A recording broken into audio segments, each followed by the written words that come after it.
We're here in Bagan and we're just getting ready for our incredible early morning balloon flight.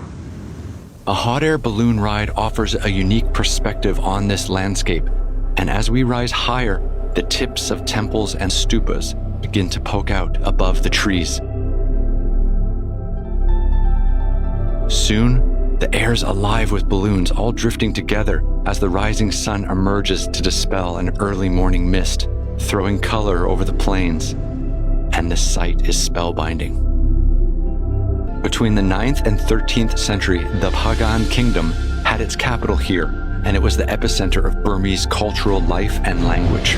This would have been a big city. London and Paris were about 10 or 20,000 people. Here was 100,000, one of the biggest cities in the world. So you would have been flying over people, markets, houses, all wooden structures or bamboo, stuff that's gone and just left the remains of about just over 2,000 temples. So if you can imagine flying over a bustling city back in that time, it's amazing. Try and picture that. For a ballooning point of view, it's not just the scenery, but also here, the winds are amazing. We can't steer the balloon, we just find different layers of winds at different heights. Here there just seems to be so many different layers. Most of the pilots I know don't know another place like this.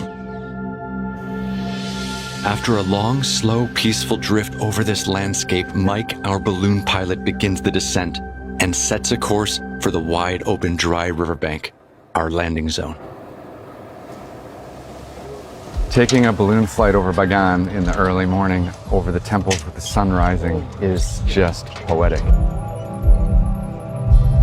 Boats are already beginning to traffic the wide expanse of the Irrawaddy River, the largest and most important river in Myanmar. With its headwaters in the Himalayan glaciers, its course runs over 2,000 kilometers before opening into the Andaman Sea, and the town of Old Bagan is situated on its banks. Depictions of lacquerware can be found on the temple murals indicating that it was already in use in the 11th century. We want to get up close and explore some of the 3,800 temples, stupas, and monasteries still existing today. And one of the best ways to do this is by motorcycle. We've been told that it's really important to take off your shoes and socks as a way of showing respect and keeping everything very nice on the inside, and then you can go in and have a look.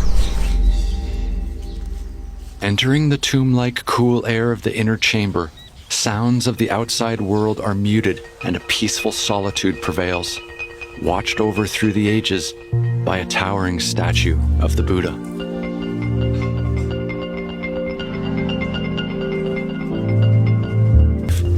Restoration efforts are underway, as time has not always been kind to these once revered shrines and temples ravaged by earthquakes, weather, and human activities. Still, what remains is awe-inspiring by its sheer scope and artistry.